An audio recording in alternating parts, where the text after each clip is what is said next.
Hey everybody, welcome back to the Q&A part 2. I did say I was going to do this and I now finally can finish recording. The editing's probably a bit simple in this one because it's pretty much straightforward questions, not a lot of editing. Just switching over to a new editing software, so by the time this one's out I would have got all the kinks worked out on it, and hopefully this would have came out perfectly on the first render run. But yeah, let's begin with the first one. And some of these I'm just going to point out now that I missed out on the last ones. The first two you're going to be seeing are ones that should have been answered on the last one, but for some reason I forgot to record them. So to make it a lot easier, so I never miss any others in this one, I'm just going to keep the camera rolling, and that way I don't have to worry about starting and stopping. So the first question is from Samuel Speakman, and he goes, "What is your favourite Scooby-Doo animation?" Now, I've answered this before in the last two Q&As, and I talked about this heavily on the channel already. So my favourite Scooby-Doo animation is Scooby-Doo on Zombie Island. That is my absolute favourite.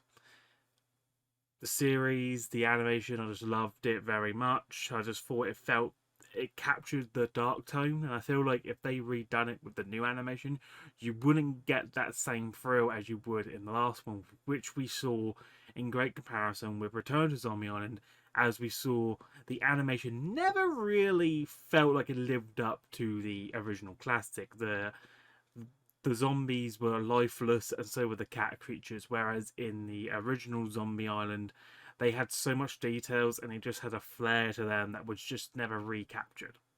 So favorite animation is definitely from the Scooby-Doo on Zombie Island. Now, when it comes to TV series animation, they always change because of the current generation. So with watching Scooby-Doo, it was for my generation. So I remember watching that during school. Then when I came to college, it was mostly Mystery Incorporated, so they made it for the generation and most of the old with the continuation storyline and tried to balance it out. So every single series has a unique style that's fitting for that year and that type of group they're trying to aim towards. And Mystery Incorporated was my kind of jam because I watched it throughout college. So Mystery Incorporated is definitely my favorite TV series animation because they captured what the OG movies did and they just made it feel so much more lifeless, where you just had that flair with every single character and there was something unique to bring to the table, and that's what I loved about it. Question number 2 is from Sonic and Pikachu Studios. I believe there was another name, but I think it got changed over. What is your favourite movie of all time? Now, I'm not going to be choosing Scooby-Doo because we all know the answer because it relates to the first one. So I'm going to choose a different favourite movie. And this is where it becomes like really a hot topic of where do I want to begin. So I'm not going to go with animation. I'm just going to make it simple and go with, live action. I'm going to say Stand By Me. Stand By Me is my favourite childhood film. I owned it on VHS, I owned it on DVD, moved over to Blu-ray, and I'll be getting the 4K version soon. It's hard to choose between Stand By Me and Goonies, but Stand By Me captures it for me, especially with the whole adventure side, because I was kids, you got that one chance to do something exciting because you don't get time for adults. The Goonies had a similar run, but Stand By Me I can watch repetitively over and over again, whereas Goonies, there's a limit. It's really hard to choose between the two. Question number 3 is from Amber Knoll. What's your favourite episode from each Scooby-Doo series? This is a hard one because it's listing every single series, and that can go on forever. And I don't really want to make it a long video going over every single series, so I'm going to choose my favourite series and pick out the episodes from that, if you don't mind. I know it's not what you want to hear, but I mostly do top 10s and I eventually want to cover the entire series. And when I'm at that point, I will definitely go over every single Scooby-Doo series in my run and choose my top favourite 10 episodes. So I'll be going with Mystery Incorporated because I do plan on doing a top 10 with this in the future. With the 2 seasons run, each having 26 episodes, I say season 1 had the best episode with the Daryl family. I think it was the season one. Yeah, so season one, episode 17, Escape from Mystery Manor, is the one with Danny Darrow, and that's my most favorite episode because of the whole puzzle piece and the whole homage to the Saw film, which definitely was. And we saw Fred go head to head with another master builder. So it was really exciting to see those two together, and that's my most favourite episode from that series. I know I'm not going to go through every single series, but hopefully that answers somewhat of that question. Question number 4, I believe this is. I forget now. I think it's number 4. When will the next Scooby-Doo movie come out, and what will it be? Well, the next one we all know is Straight Out of Nowhere, Scooby-Doo Meets Courage the Cowardly Dog. That's coming out in September the 13th. And it will be on DVD and digital. You might be able to see it on TV depending where you are in the world. If they are going to air it on TV, I've never really watched Scooby-Doo on TV no more. It's either on the Boomerang app or straight when it comes out on digital.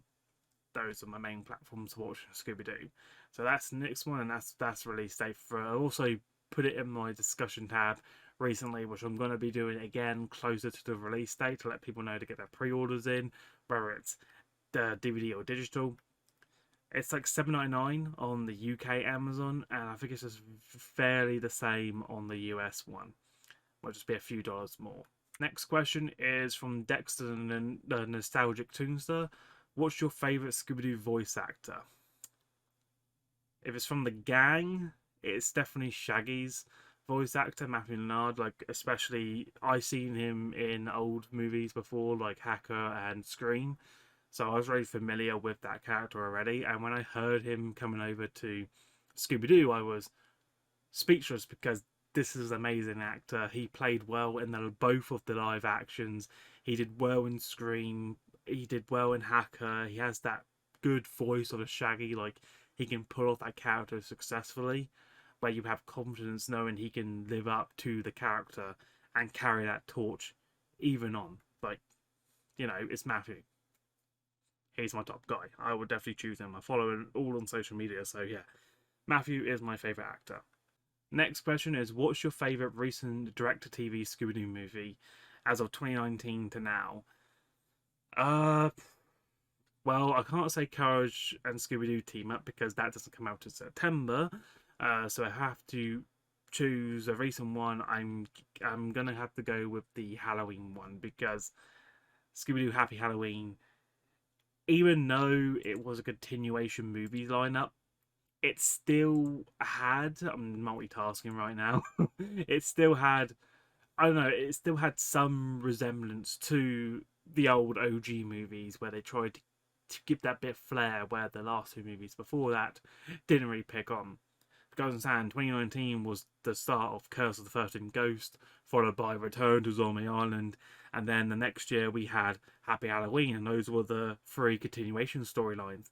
And then we got Scooby-Doo, The Sword and the Scoob, which started a new storyline, which was still connected to the last one, but they were still in a new pattern trait. That makes sense. So yeah, they did continuation movies, and Happy Halloween definitely redeemed it, where the last two just really didn't pick off well. Alright, another question from Amber Null. We have, out of these Scooby-Doo crossovers, which would you like to see? The Looney Tunes, Tom and Jerry, Teenage Mutant Ninja Turtles, the Justice League, Harry Potter. Okay, the Looney Tunes technically happened because of the Space Jam New Legacy. They were in the background as small cameos, so I guess that counts, maybe not, but yeah. So I could possibly see a Looney Tunes with Scooby-Doo more highly over a Tom and Jerry or Teenage Mutant Ninja Turtles. Teenage Mutant Ninja Turtles did it with Batman, which works, but I don't really feel like it could work with a mystery side to things, because you gotta understand, Teenage Mutant Ninja Turtles is mostly action and all that. Yeah, okay, we've seen Scooby-Doo team up with Batman, but I don't think it's gonna work well with the Ninja Turtles. The Justice League happened in the Scooby-Doo and Guess Who series line, so that's already seen maybe a movie format, but we've seen the movies with the team up crossover between Batman and Robin. We've seen the Scooby-Doo Guess Who with Wonder Woman and the Flash, so it's already been done. Harry Potter is another one, but again, it's in the world of magic, and the way Scooby-Doo's going now, they're mostly debunking a lot of magic, especially in the eyes of Velma. So I don't think that was going to happen. So my most likely one is going to still fall back on Looney Tunes. That one's going to be up there. Next question is from Dexter the Nostalgic Toonster. Which Scooby-Doo crossover show, movie or TV episode is your favourite to watch? Okay, this is very simple. My favourite crossover show of all time is the crossover Supernatural. That was titled Scoob-Natural. That is by far my most favourite crossover between Scooby-Doo Gang and another show. They really captured the dark tone that was the OG Scooby-Doo series, and they made it 10 times more exciting. I think that's what gave birth to the idea of the HBO series Velma, because some audiences, mostly the older, like majority of the fans, like seeing that sort of thing. Where the younger and some fans in the older category enjoyed the classic Scooby-Doo, where it's going now. I enjoy both, but I do like splitting the Scooby-Doo categories, so we have that dark tone for the adult side who enjoys a bit of blood, gore, monsters and gores and all that. That could work. That could still work. Scooby-Doo is still going to be kid friendly in the sense of the shows each year, with the movies each year, but we would like to see a series bit like the Scooby-Doo Apocalypse comics, where they indulge into that dark side and give us a twist in the Scooverse that this path could go down. And Scooverse really brought that light, and the HBO's Velma series wants to continue a similar path. I think some people just go off topic of the name and feel like it's not going to be as good, whereas I feel like they're doing something unique, reaching the broader audience, so it works. Next we have Ijabel. When are you going to do more Scooby-Doo unboxings? Now, I've responded to many comments about this. I think I've also left a community post, but it might have just been over skipped, or people might not have remembered it. I have explained that I'm not going to be collecting a lot of Scooby-Doo this year, mainly because of the pandemic, being out of a job for 6 months since January, just not getting enough time to get the funds needed to cover the costs, because you've got to understand, I've collected all the Scooby-Doos in the UK that is available on the UK sites, stores and all that. So the rest of the Scooby-Doo collectibles, especially the physical media side, I have to get on eBay from US sellers, because that's the only way I can add to my collection. It's by buying other regions and their releases, because they're different to what we get, as US get much more where we get less. And that means I've got to cover the expenditure costs, like, you know, payment, like the cost of item is going to be more, the postage, then we have the import charges and the export charges, those all add up. And sometimes you can get some that doesn't have import charges, but you've got to pay an eBay fee.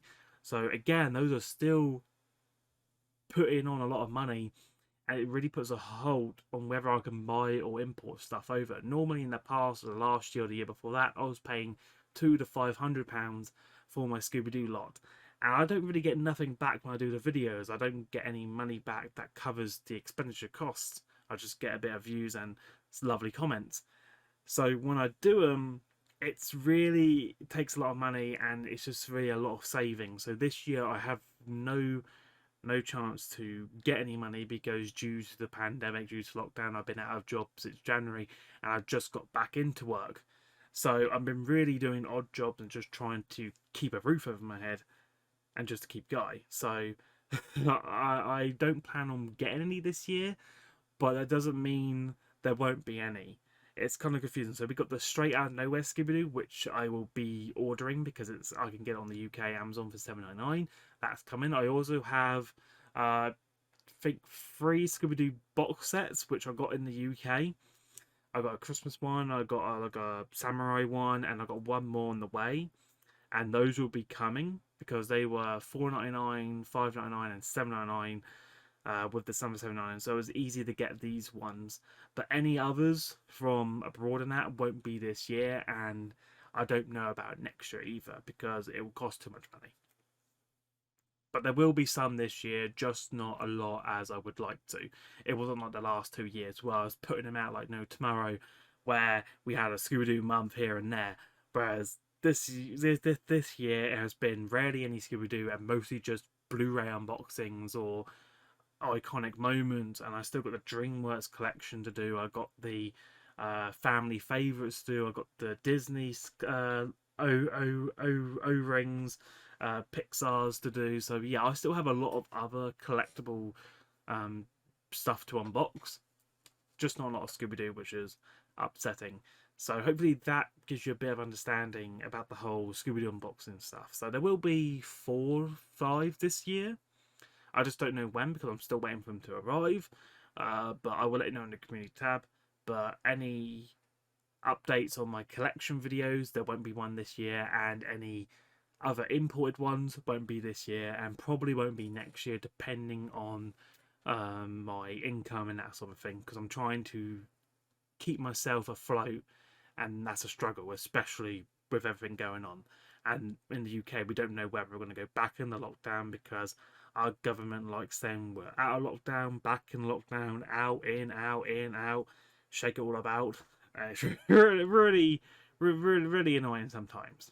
So hopefully that clears that up. Next comment is from Samuel Speakman. Why was Scooby-Doo so good in the 90s with Zombie Island and Alien Invaders?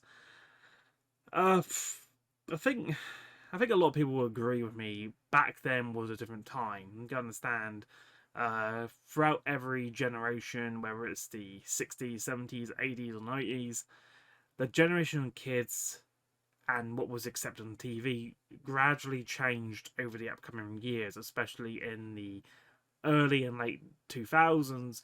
We saw a dramatic change in TV where certain things couldn't be said, certain things couldn't be shown. A lot of shows that were acceptable in the 80s couldn't be acceptable now. That sort of thing, and if you understand it, it's really hard to explain it. But if you understand that, that's probably why Scooby-Doo changed so much in the early 2000s to the later 2000s to the point now, is because they try to go for more kid friendly, whereas most parents didn't like how scary it was back then.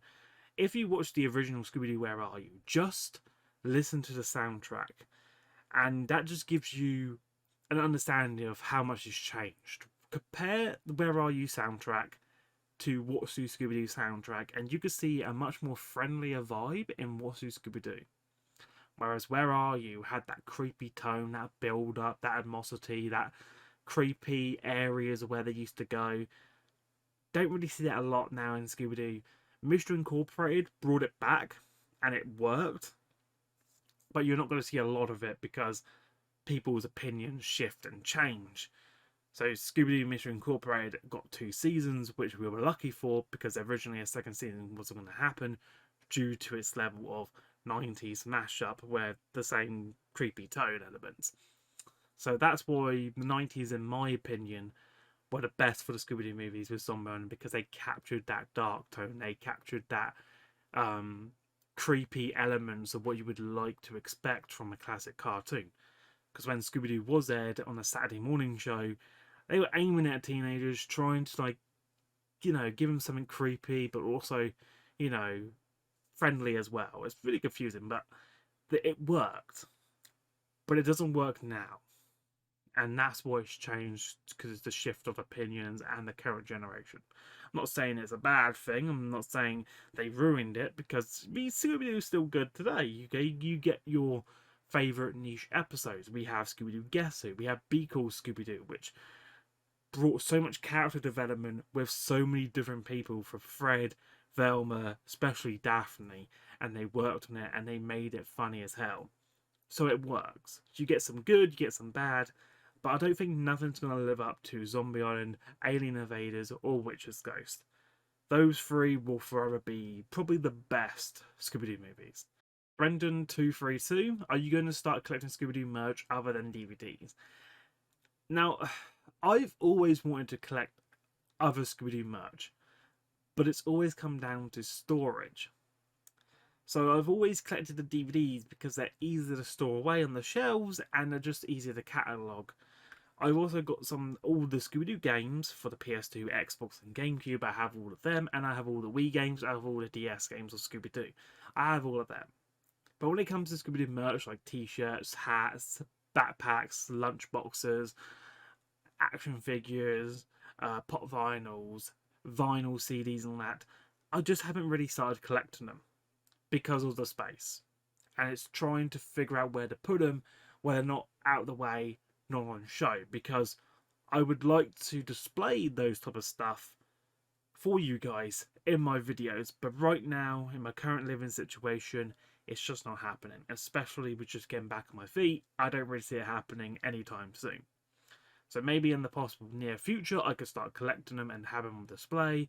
But right now, I just don't see it happening. And it's really unfortunate because I've seen so many good stuff online, on eBay, on certain sites, and I just want to start adding that collection. But I feel like not showing it is where the downfall is. I want to show off the merch. I want to show off those type of collectibles. Have them hanged up, have the t-shirts framed, hanged up in the background, have the vinyls on display, have the pops displayed as well. And right now, there's no room. There isn't. Pretty much my workspace is in my bedroom because I don't have any other workspace right now. I pretty much do my videos where I sleep, and I have to make do with what I got. Okay, as long as I've got a roof over my head, that's the main thing right now. It keeps me sheltered. I work, and it's rinse and repeat. So maybe in the future, I can get an office space. Maybe I can invest in extra storage and then properly have a studio. But right now, I gotta make do what I got, and that's why I don't have any of the Scooby-Doo merch, which is shameful. Yes, I could collect them now and not display them, but I really just like to display things, especially when it's pop vinyls, especially vines, especially merchandise like backpacks, collectible lunch boxes, and that sort of thing. Because it's worth showing off, especially if you're going to pay 300 quid for a limited edition Scooby-Doo lunchbox. I want to show that off to you guys. I want to have them displayed. You know, this is for you. You know, I don't want to keep it hidden away. So like, okay, I got it, but you're not going to see it. I'm going to show you once, and that's all. No, I don't want to do that. It's heartbreaking. Right, next comment we have Savage King 415. Would you like to see a Scooby-Doo and Tom and Jerry crossover movie? Yes, I would, but depends who's working on it.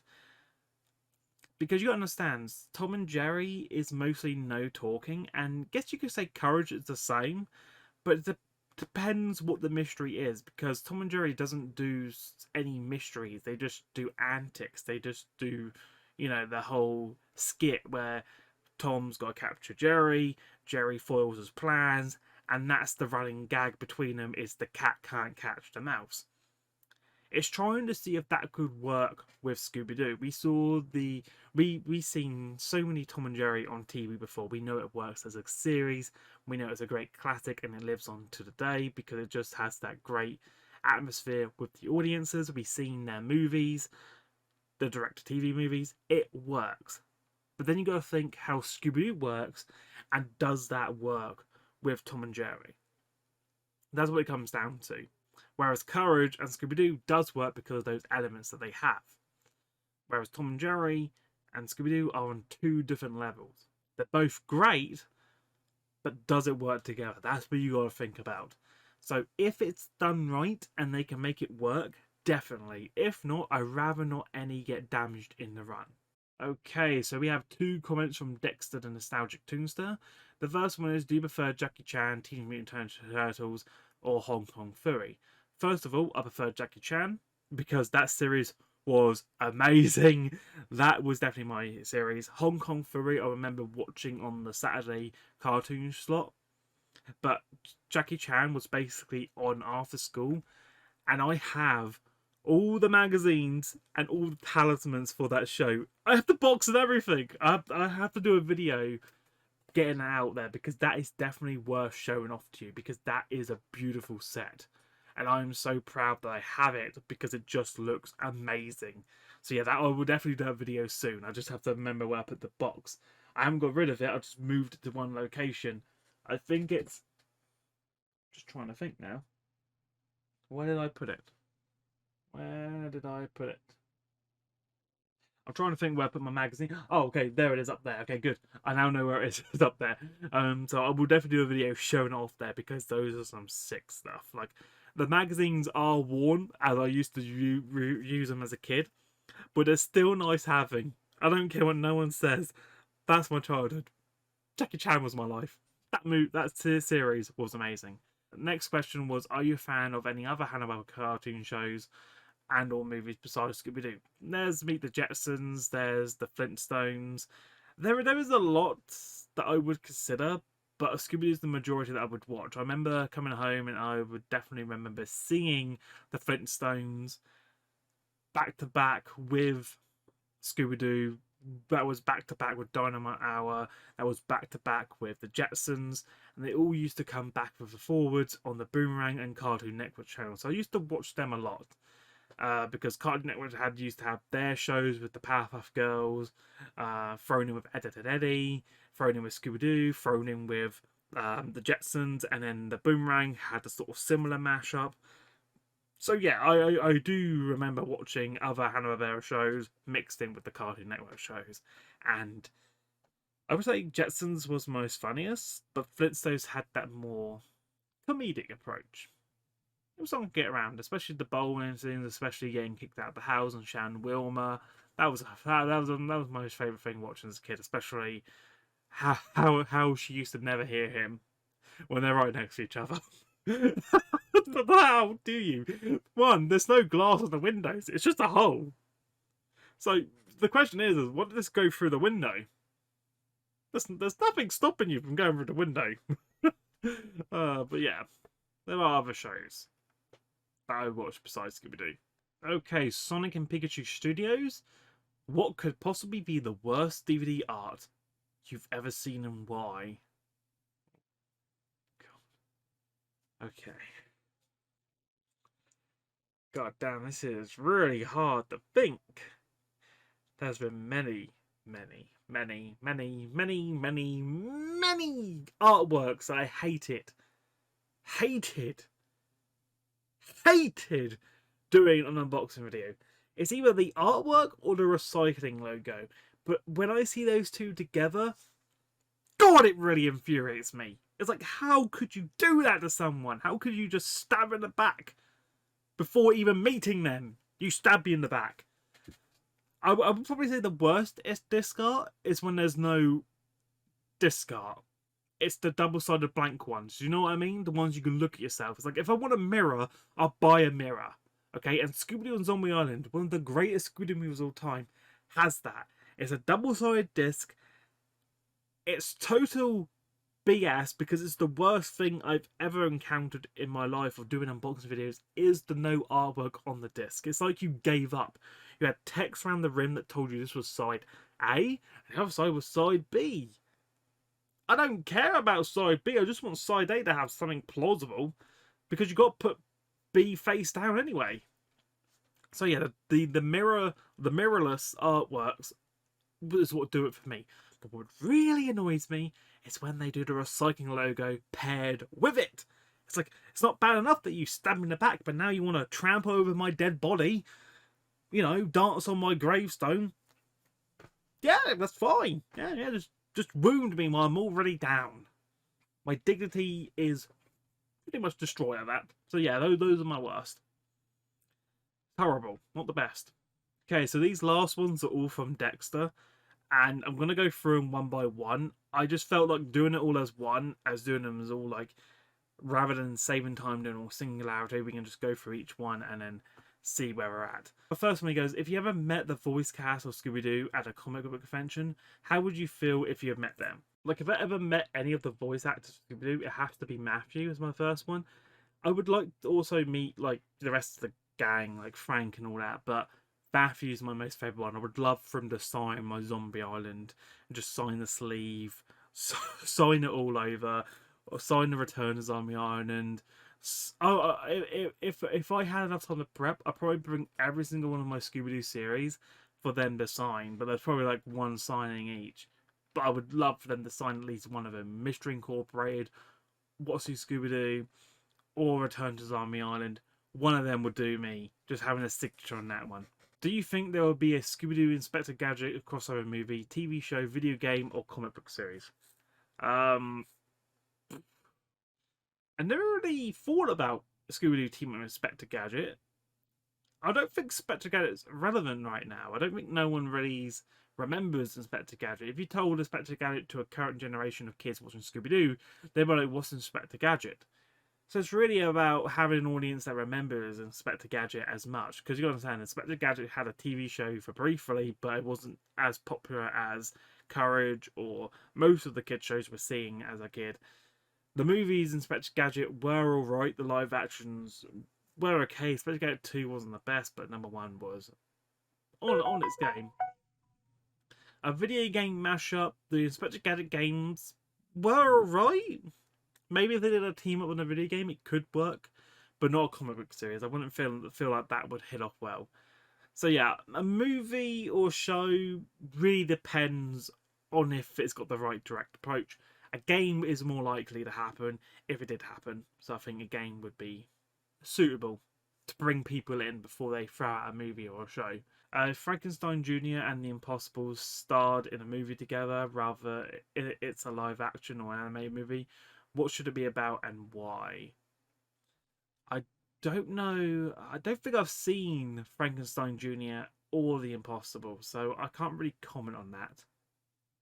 I this was the only question that I couldn't really find a full answer because I don't remember any of these, so it's really hard trying to figure them out in the movie together when I have no knowledge based on it. I'm gonna try to search for it now. Yeah, I don't think I watched this show as a kid. It has the same font as Scooby-Doo. I don't think people picked that up, but it has the same font as Scooby-Doo Where Are You title cards had. But I don't think this was on when I was a kid. It was on, but probably not on the channels that I was watching in the UK. You understand, it came out in what, 1966? It ended in 1967. So it started before Scooby-Doo Where Are You? And that's probably why the title cards are the exact same. Which is good. You know, reuse something that, you know, has no flaws in it. It did a good run. 2 seasons. Was it 1 season? No, it's only 1 season. Oh, I only got 1? No, 18 episodes. Okay.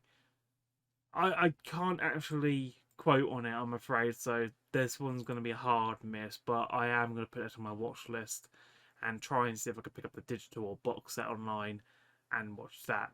It looks like a fun show from what I've been seeing and from just from the vague images. If Scooby-Doo's Suicide Squad crossover movie does happen, what should the plot be about? Who would play the characters in the film? And what will the movie be a live action movie or an animated direct to video movie?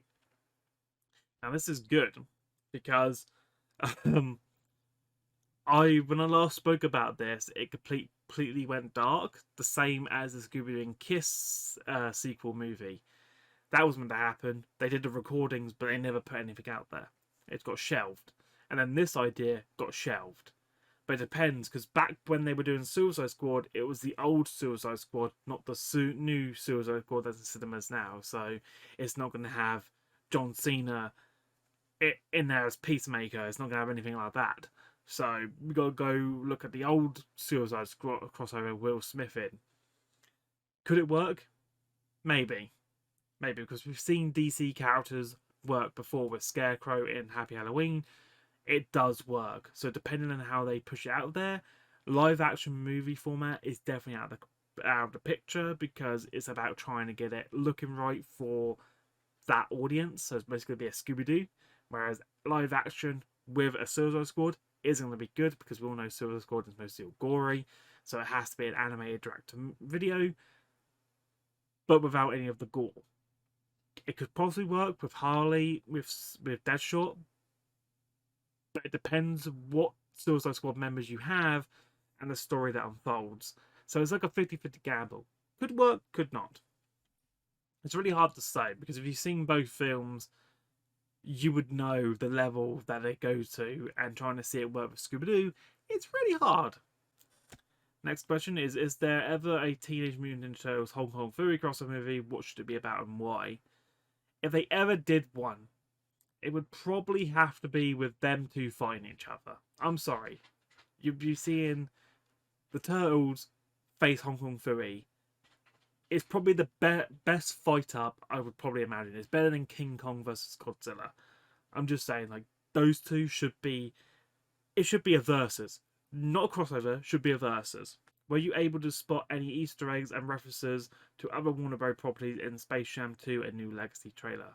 Yes, I saw a lot. So I enjoy it. I saw Scooby-Doo Mystery Machine Man, where I had to pause twice because every single time I kept pausing at the wrong time. So I had to download the video and go frame by frame my video editor software to see the Mystery Machine and with the gang all around it. There was a lot. There was a lot of Easter eggs from old Warner Bros. Shows in there alone. Especially if you pause, you can see Harry Potter and that sort of stuff. So yeah, you pause at the Iron Giant, that alone, you're already seeing Warner Bros. And Hanna-Barbera characters.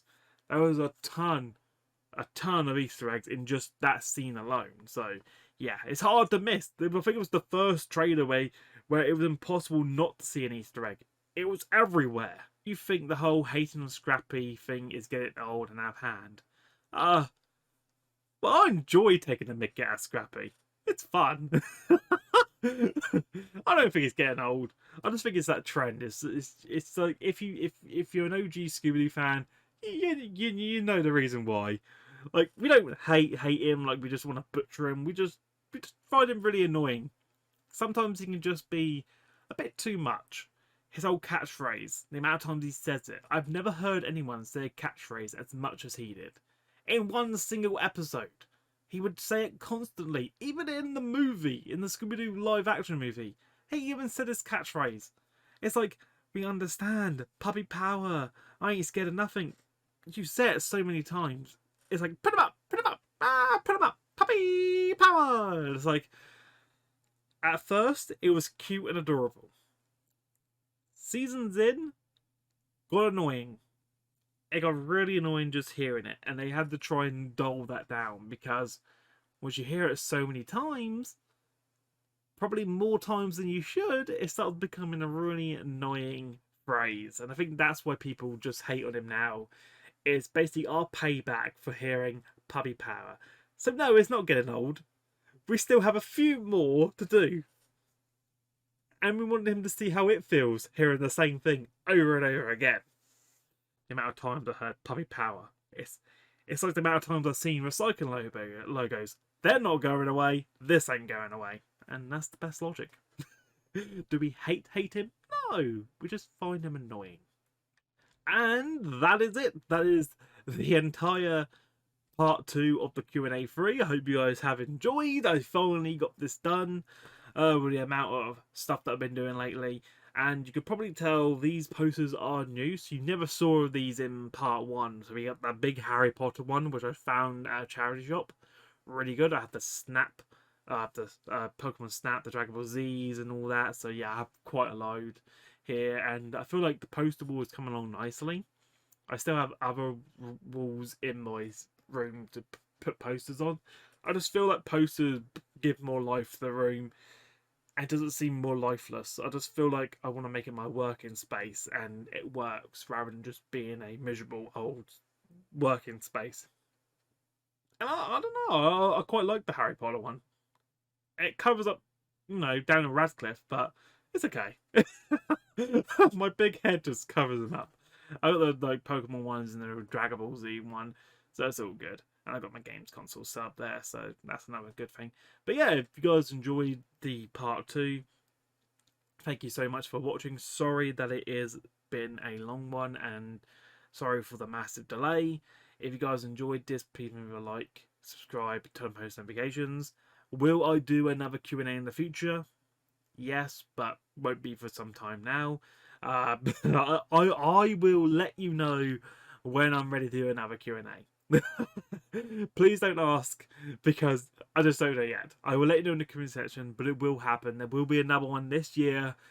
I just have other things I want to do first, and the Q&As take up a lot of space because there's most of questions and answers. But don't worry, I will be doing another one, and I will let you know in the community section. But until then, take care. Thank you so much for watching.